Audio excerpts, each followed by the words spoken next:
천부장이 바울 위에 마련한 사내들인 공회가 열렸습니다.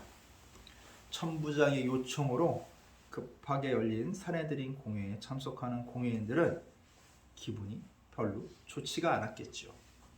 특히 대제사장 아나니아는 대제사장 복장도 못하고 그냥 왔어요. 이 대제사장 복장을 딱 해야지 위엄도 살고 자기의 권위도 사는데 그 복장도 제대로 갖춰 입지 못한 채 그냥 빨리 나오게 돼가지고 기분이 별로 좋지 못했습니다. 이런 공회 의원들 앞에 바울은 담대하게 아주 선포를 합니다. 우리 23장 1절 말씀 볼까요? 바울이 공회를 주목하여 이르되 여러분 형제들아 오늘까지 나는 범사의 양심을 따라 하나님을 섬겼노라 하거늘. 이게 뭐냐면 형제 여러분, 동포 여러분, 제가 오늘날까지 살면서 한평생 하나님 앞에서 오로지 바른 양심으로 하나님을 위해 살아왔습니다 하고 선포한 거예요. 그러니까 이게 얼마나 담대한 선포입니까? 나 잘못한 거 없어요. 하나님을 위해 살아온 것밖에 없어요 라고 얘기하니까 가뜩이나 이제 뿔따구니가 난 이 공회의원들이 있죠. 그래서 이 바울의 이 말을 듣자마자 특히 이제 기분이 별로했던 그 대제사장 아나니아가 바울의 입을 때리려고 합니다. 야, 저 말한 저 주둥이 때려! 가서 때려! 이렇게 하는 거예요. 예, 벌을 주는 거죠. 예, 아까 전에도 얘기했다시피 대제사장은 이제 그 공무를 볼 때, 공적인 업무를 할 때 화려하고 정교한 이런 에봇이나 이런 걸 다 갖추고 이게 정교한 복장을 해요. 그래서 누가 봐도 야 멀리서 봐도 얘는 대제사장이구나 하는 그런 기품이 딱 있게 입을 차려야 되는데 옷도 그냥 제사장 복장 이제 편한 복장으로 딱 왔고 이제 자신의 이제 그러다 보니까 권위가 이제 이게 손상될 것 같은 그런 기분이 들게 되겠죠. 그래서 그 기분도 별로 좋지 않은 데다가 한날 이제 이 바울이라고 하면 이 예루살렘에 사는 유대인도 아니고 이스라엘 지역에 사는 유대인도 아니고 저 디아스포라 저기 왜 이방 지역 이방인들이 사는 그 지역 다소시 출신이란 말이야. 참 이 디아스포라 유대인 한 명 때문에 자 로마 천부장이 호들갑을 떠는 것 같아. 막 걔 하나 때문에 난리 났다고 말이야. 그냥 사람도 불러서 좀 알아보면 될 걸 갖다가 사내들인 공회까지 말이야 소집을 하고 이게 좀 기분이 나빠요. 그래서 이참에 내 권위를 좀 세워보자. 권위를 세우려면은 어떻게 좀 약한 애를 좀 쥐어 패면 권위가 좀 세잖아요. 그래서 제일 약해 보이는 애가 누구야? 지금 바울이잖아요. 그래서 야 바울 좀 때려. 기분도 풀어볼 겸 야 가장 약해 보이는 바울 좀 때려 했는데 이렇게 명령을 했는데 이게 바울이 딱 듣고 그냥 쪼는 게 아니라 겁내하는 게 아니라 이 3절에 보면 즉각 반응을 해요. 그래서 3절에 뭐라고 그러면 바울이 이르되 회칠한 담아 하나님이 너를 치시리로다. 내가 나를 율법대로 심판한다고 앉아서 율법을 어기고 나를 치라 하느냐. 이게 뭐예요? 대제사장이 아나니아가 위법을 저질렀다는 거, 불법을 저질렀다는 거, 율법을 따르지 않고 자기한테 이런 인격 모독적인 행위를 했다는 거예요. 그래서 그 행동에 대해서 조금도 그 대제사장의 그 공회의 그 권위에 절대 기죽거나 눌리지 않고 강력하게 맞서는 거예요. 예. 여기서 말하는 이 회칠한 담이란 뭐냐면 우리 마태복음 23장 27절 한번 볼까요? 40페이지 있습니다. 40페이지 한번 읽어주실래요? 네. 40페이지 마태복음 23장 27절. 화 있으신지어 외식하는 서기관들과 바리새인들이여 회칠한 무덤 같으니 겉으로는 아름답게 보이나 그 안에는 죽은 사람의 뼈와 모든 더러운 것이 가득하도다. 아멘. 뭐야? 겉보기는 화려하지만 그 안에는 다 썩어 문드러져 있다는 거잖아요. 이거랑 이제 같은 말이에요. 이 회칠한 담은 그 예수님께서 하신 말씀을 그대로 이제 인용을 하는 거예요. 그래서 회칠한 담이라고 하는 거야. 그래서 자 모두가 이제 머리서 볼 때는 회칠했으니까 하얀색으로 칠해놨으니까 겉보기에는 튼튼해 보이고 괜찮은 담이야. 근데 이 담이 회칠만 해놨을 뿐이지 가까이서 가보니까 흔들리고 부실하단 말이야. 조금만 바람이 불거나 사람이 밀기만 해도 무너질 것 같은 그런 엉성하고 형편없는 담이라는 얘기죠. 속은 그냥 겉은 멀쩡해서 속은 썩을 대로 썩었다는 거예요. 응? 자, 이렇게 얘기를 하니까 여기에 더 나가서 뭐라고 얘기해요? 바울이 너를 응? 뭐라고요? 하나님이 너를 치시리로다. 뭐라고요? 자, 봐요. 하나님이 너를 치시겠대. 이거 진짜 공예원한테 뭐라고요? 하나님이 너를 치시라는 건 뭐냐면 이 저주예요, 저주. 이게 어떤 저주냐면 율법에 기록된 저주예요. 자, 우리 신명기 28장 22절 한번 볼까요? 신명기 28장 22절 304페이지에 있습니다. 제가 한번 읽어드릴까요? 신명기 28장 22절입니다. 여호와께서 폐병과 열병과 염증과 확칠과 환체와 풍채와 썩은 재앙으로 너를 치시리니 이 재앙들이 너를 따라서 너를 진멸하게 할 것이라. 아멘. 이게 뭐냐면 이스라엘이 하나님의 율법을 어길 경우 받는 질병과 재앙을 경고하는 내용이에요. 그 뭐냐면 질병과 재앙으로 이런 자연재해로 너희 사회를 이스라엘 그 사회를 다 붕괴시켜 버리겠다는 하나님의 저주예요, 저주예요. 뭐예요? 율법을 어기면 이렇게 벌 받는다는 거예요. 근데 율법을 어겼으니까 지금 죄도 정하지 않고 지금 바울을 벌 주라고 했잖아. 그러니까 어떻게 해요? 오히려 역으로 뭐예요? 하나님의 저주를 걸어버리는 거야. 그렇죠? 그러면서 뭐라고 하냐면 그 이유를 내가 나를 율법대로 심판한다고 앉아서 율법을 어기고 나를 치라 하느냐. 야, 도대체 무슨 율법을 어겼길래 이런 소리를 하냐? 레위기 19장 15절 한번 볼게요. 175페이지에 있습니다. 175페이지 레위기 19장 15절 한번 읽어주실래요? 너희는 재편할 때 불의를 행하지 말며 가난한 자의 편을 들지 말며 세력 있는 자라고 두둔하지 말고 공의로 사람을 재판할지며. 아멘. 잡아요. 자, 여기서 뭐라고 했냐면 가난한 자의 편을 들지 말라고 했잖아요. 불의를 행하지 말라고 이렇게 전제를 내리면서 가난한 자의 편을 들지 말라는 얘기는 뭐냐면 동정심으로, 가난하면 불쌍해 보이잖아. 그런 동정심으로 불공정한 판결을 내리지 말라는 거예요.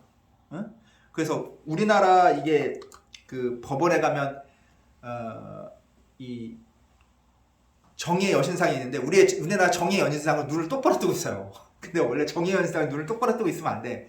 외국 정의의 여신상은 앉아있지도 않아. 일어서 있어서 눈을 가려. 그리고 한 손에는 저울, 한 손에는 칼을 들고 있단 말이야. 이 사람이 어떤 지위라 형편에 있는 것을 보지 않겠다는 거야. 오직 법대로 이 저울의 무게에 따라서 이 칼로 판결을 내리겠다고 하는 거예요. 그것도 공정하게 딱 서가지고. 근데 우리나라 여신상은 그 정의의 여신상은 앉아 있어. 그리고 눈 똑바로 뜨고 저울 갖고 있어. 그건 뭐예요? 내가 권위를 가지고 내 마음에 드는지 안 드는지 심판하겠다는 거죠. 그러니까 잘못된 거야. 정의의 여신상부터 잘못된 그런 생각으로 만들어진 거예요. 지금 그런 생각을 갖고 있는 사람이 누구야? 대제사장이란 말이야. 그 대제사장을 실책하고 있는 거예요. 그러면서 뭐라냐? 이 레위기 19장 15절에 뭐예요? 세력 있는 자를 뭐라고요? 뭐라고 해? 뭐라고요? 두둔하지 말라. 세력 있는 자라고 하더라도 두둔하지 말라. 그 뭐야? 권력이나 돈 많은 자에게 아부하거나 그 사람들의 그 권력이나 돈 때문에 내가 내리는 판결 내리고 나서 나한테 위해를 가르지 않을까? 이렇게 겁먹지 말라는 거야. 두려워하지 말라는 거예요. 나한테 어떤 두려움이라든지 어떤 압박이 오더라도 지금 내리는 판결은 공정하게 해야 된다는 거야. 재판관은. 그리고 뭐라고 그래요? 공의로 사람을 재판하라. 공의라는 건 뭐야? 하나님이 원하시는 건 뭐냐면 이 공의는 하나님의 기준이에요. 하나님의 기준에 따른 바른 판단을 하라는 거예요. 사람들이 볼 때 다수의 사람들이 바라는 그런 판단이 아니라 다수의 사람들이 원하는 그런 판단이 아니라 여론에 휩쓸리는 그런 판결이 아니라 뭐예요? 하나님의 기준에 따른 하나님이 말씀하신 그 율법 기준에 따른 판결을 하라는 거예요. 그런 판단을 하라는 거야. 이게 바로 뭐예요? 어떤 판단이요? 불의가 아니라 공의로운 판단이라는 거야. 공의로운 재판을 그렇게 열어야 된다는 거예요. 그거에 따라 이렇게 심판을 해야 되는데 어떻게요? 법대로 판단하는 그 율법대로 판단해야 되는 위치에 있는 공회원이 법을 어기고 있으니 어떻게? 이를 지적하고 율법에 따른 뭐 했어? 하나님의 저주를 한 거야. 야, 너 율법에 따라서 하나님 이렇게 얘기하셨는데 그대로 판결 안 했으니까 너 하나님 저주받을 거야 라고 얘기한 거야. 완전히 율법을 다 꿰고 있죠. 성경, 구약 성경을 꿰고 있는 거예요. 이게 막 이렇게 꿰고 있으니까 어떡하겠어. 그래서 4절에 뭐라고 얘기하면 이제 이 사람들도 내세울 게 있어야지. 곁에 선 사람들이 말하되 하나님의 대제사장을 내가 욕하느냐. 할 말이 없잖아. 논리로 주는 거예요. 논리로 주니까 야 이제 하나님 말씀으로 또 이제 변명을 하는 거지. 야, 얘 대제사장이야. 네가 대제사장을 욕하면 돼? 하나님 욕하지 말랬잖아. 자, 이건 뭐냐면 신명기 17장 12절의 말씀이야. 신명기 17장 12절 289페이지에 있어요. 289페이지. 신명기 17장 12절.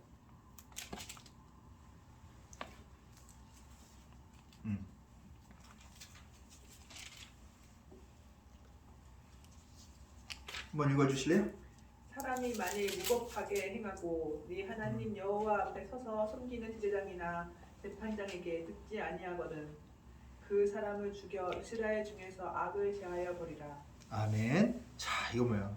이 말씀을 근거로 해서 이제 바울을 치리한 건데, 이게 이 뜻이 뭐냐면 마음이 교만해서 하나님의 그 세우신 질서 있잖아요. 하나님께서는 대제사장 이렇게 재판관을 세워가지고 사람들을 판결하게끔 했어요. 하나님의 법대로. 근데 사람들이 야, 제가 판결하는 거 나 마음에 안 들어.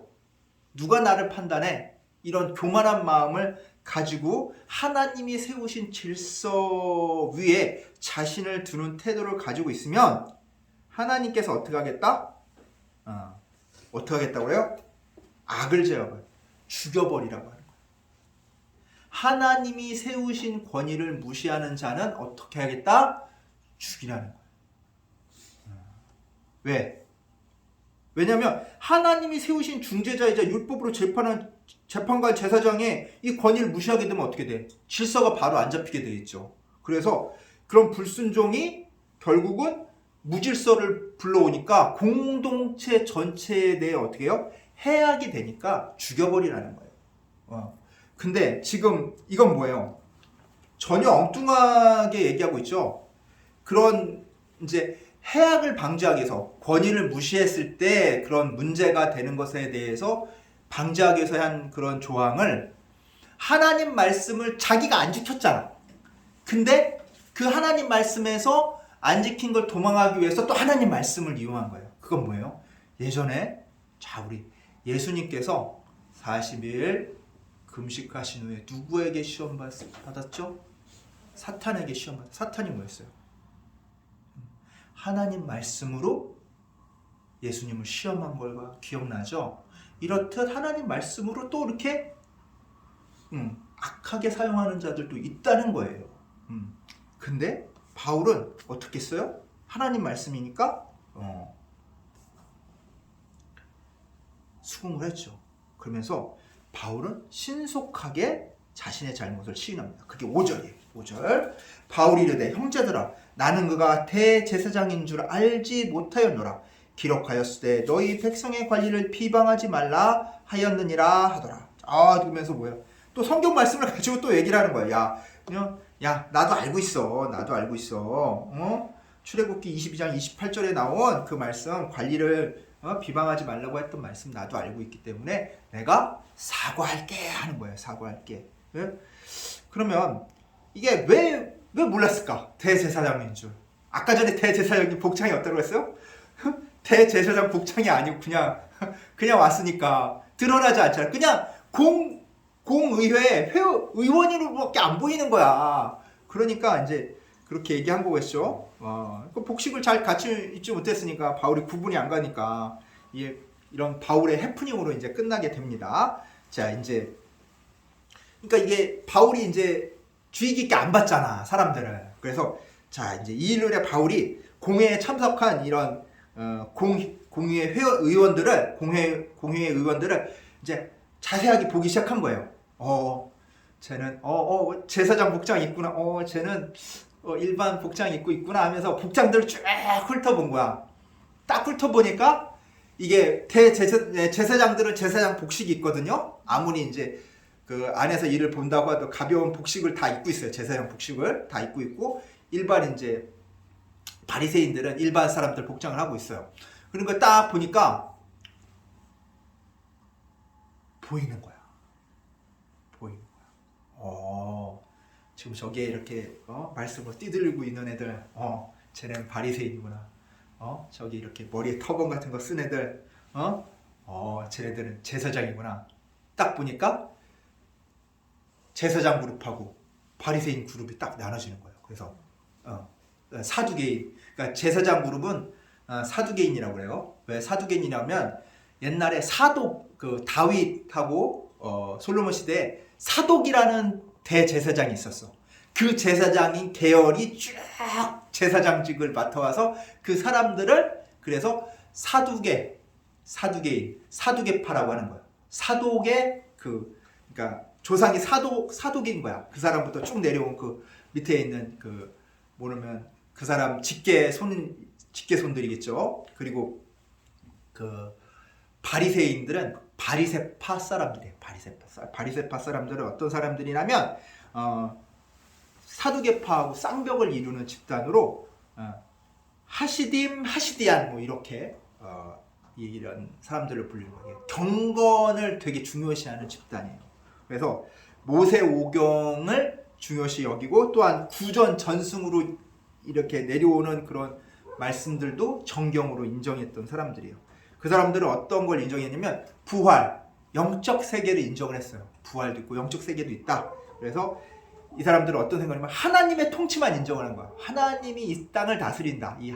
이 하나님이 다스리는 세상이 되어야 된다. 이 생각을 했기 때문에 그들이 누가 다스려 지금? 로마가 다스리니까 로마의 통치를 빨리 없애야 되는 거예요. 그들 입장에서는. 그래서 율법하고 선조들의 그 전통을 되게 중시했어요.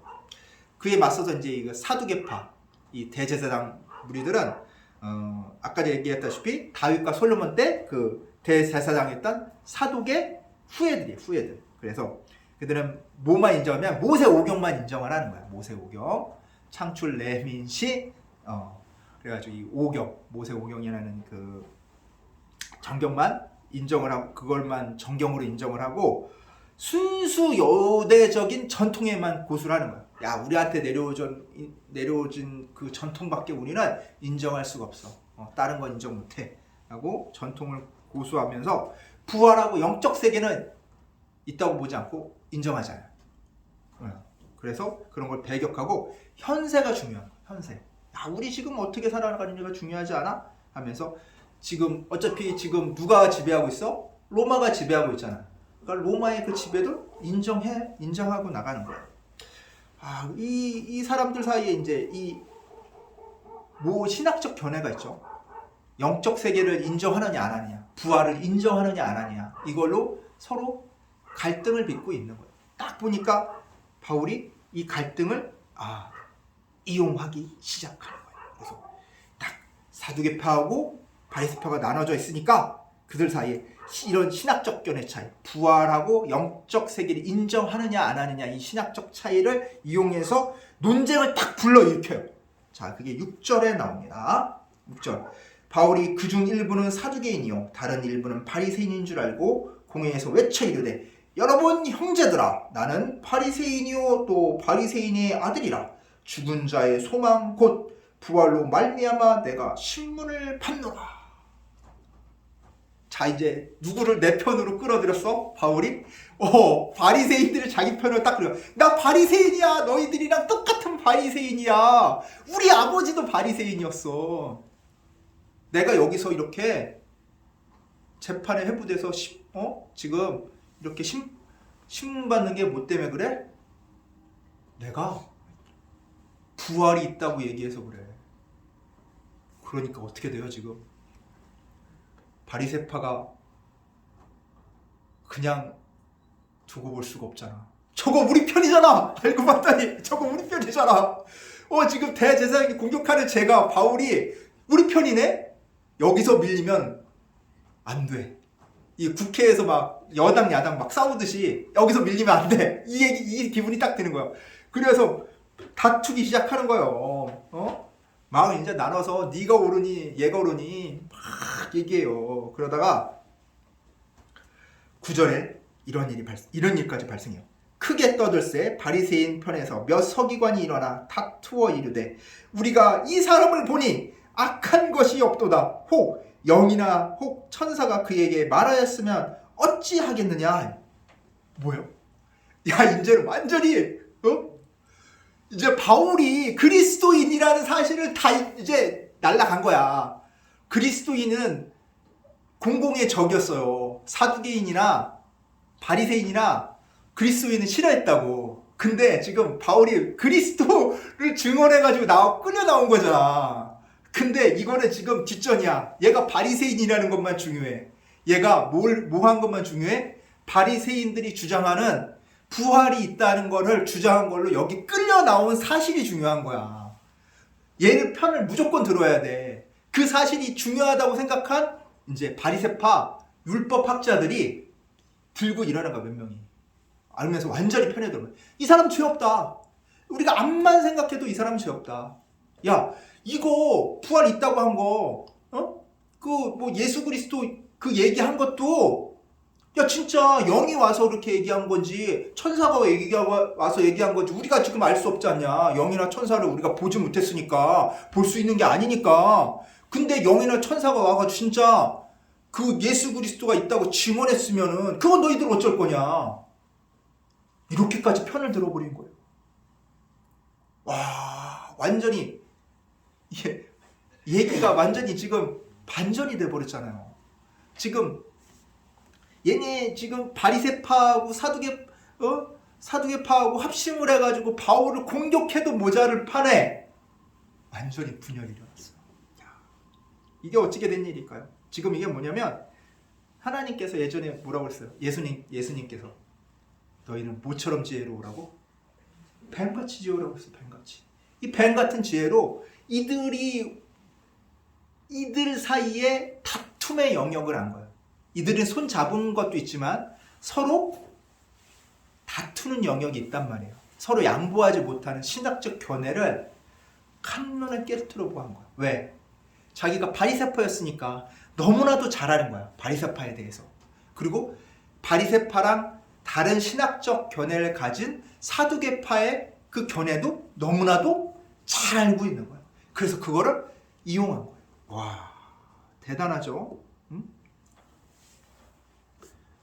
이 신학적 견해로 다투게 되는데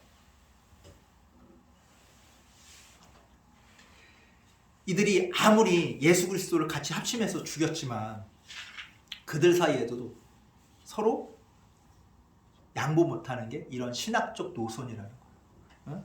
그래서 이것 때문에 서로 싸우는데 영의 세계는 솔직히 모든 사람이 볼 수 있는 게 아니잖아요. 그쵸? 그 때문에 부활도 모든 사람이 본 것도 아니잖아. 응? 그렇기 때문에 이거는 견해가 있을 수 있어요. 근데 중요한 건 뭐냐면 우리 그리스도인들이 따라야 될 건 뭐야? 하나님 말씀이잖아. 그 하나님 말씀 안에서 그 말씀에 순종하고 살아가야 됨이 가장 기본인데 얘네들은 뭐냐면 자기들이 생각하는 바, 자기들이 주장하는 바를 놓칠 수가 없는 거야. 그러니까 어떻게 보면 비본질적인 문제를 가지고 논쟁을 일삼는 그런 비신앙적인 신학자들의 모습을 볼 수 있는 거예요. 우리가 막 그 뭐 종교적으로 얘기를 할 때 예전부터 이단이라고 말하는 것들이 많아요. 이단이요. 막 그 어떠한 이제 사람이 나와가지고 일례로 순복음 교회 알죠?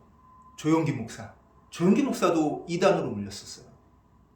왜냐면 조용기 목사가 하는 게 뭐냐면 굉장히 그 치유하잖아요. 부르짖고 치유하고 하는 그런 모습이 일반 기성교회에서 볼 때는 굉장히 이단적인 모습인 거야. 사람들과 의심치하고. 그래서 저건 이단성이 있다고 결론을 내리고 굉장히 문제시 됐었어요.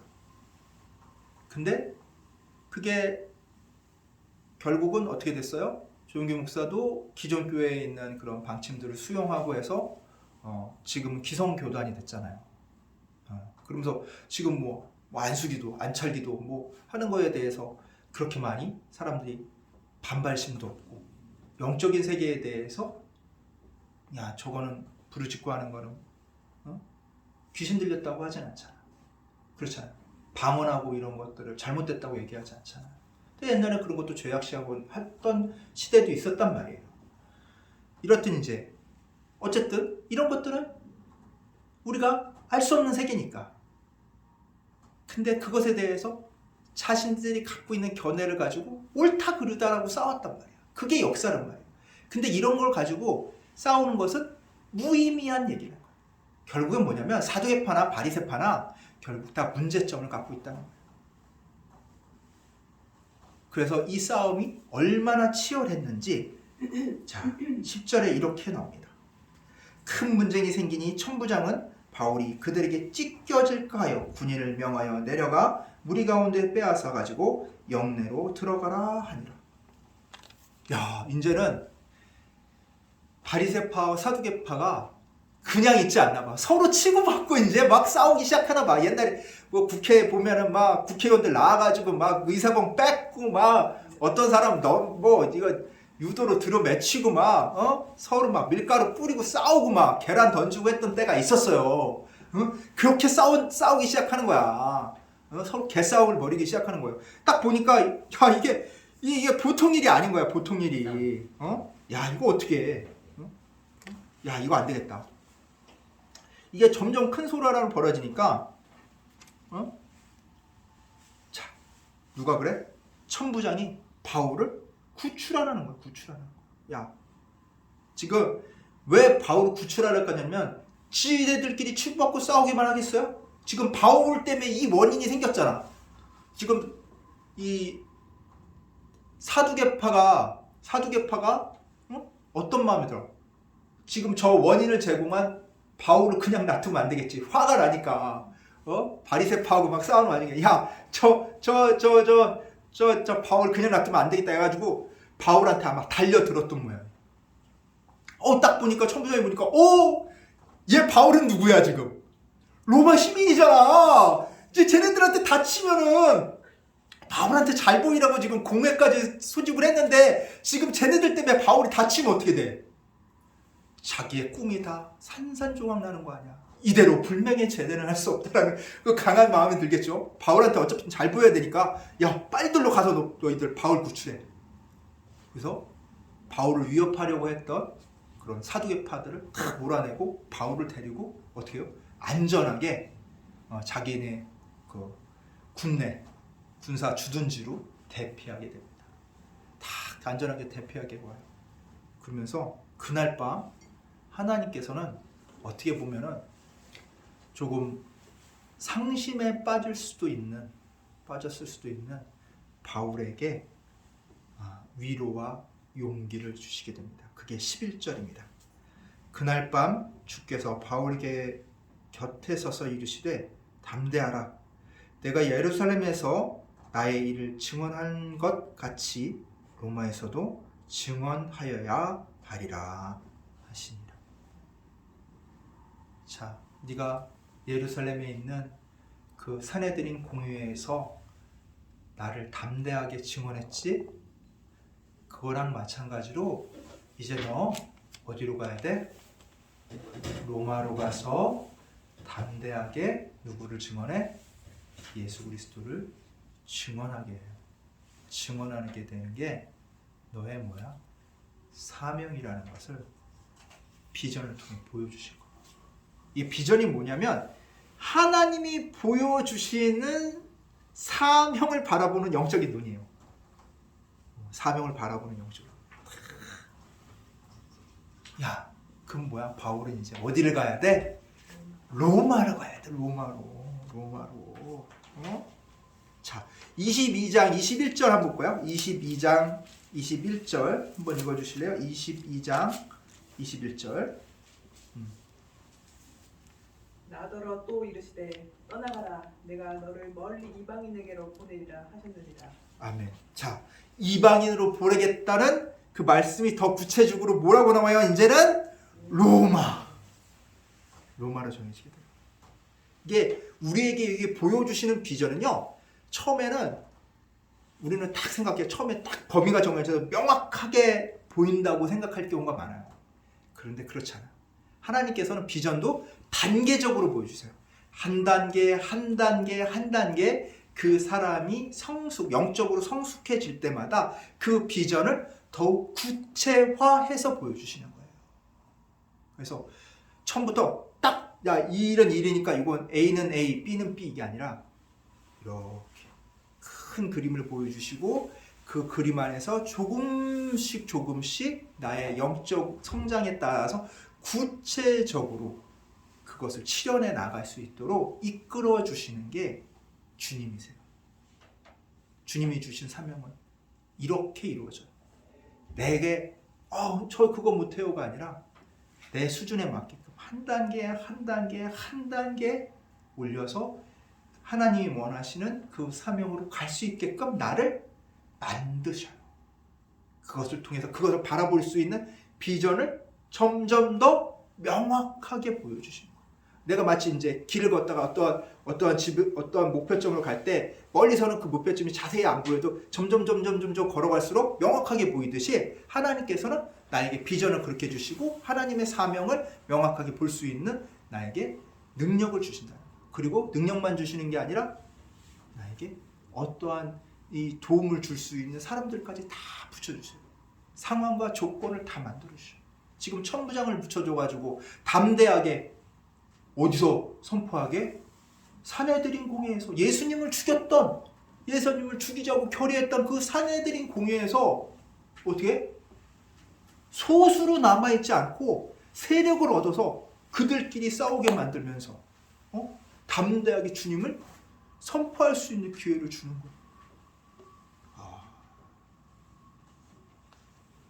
이제는 어떻게 해요? 바울을 주님이 주신 사명 안으로 쑥 끌어들이시라. 우리가 어떠한 사명을 받았을 때 도대체 뭔지 모르겠어요. 여기를 위해서 하나님께서 어려운 사람들을 위해서 일하라고 하시는 것 같았는데 어떠한 어려운 사람들을 위해서 일해야 될까요? 이렇게 생각되는 경우가 있어요. 저는 잘 모르겠어요. 근데요, 하다 보면요, 하나님께서 구체적으로 어려운 사람 중에 장애인을 도우라든지, 어려운 사람 중에 집 없고 헐벗은 사람을, 노숙자를 도우라든지, 어려운 사람 중에 가난한 사람들이 아니라 불우한 사람들, 불우한 가정 환경에 있는 사람들을 도우라든지, 이렇게 점점 구체화해서 그 사명을 알려주신다는 거예요. 그래서 우리가 해야 될 거는 처음부터 나는 명확한 사명을 받지 않았으니까 그 사명을 받을 때까지 그냥 있을래요. 이게 아니라 어떻게 돼요? 하나님께서 원하시는 일을 하면서 하나님이 주신 사명을 좀 더 명확하게 볼 수 있는 비전을 키워야 돼요.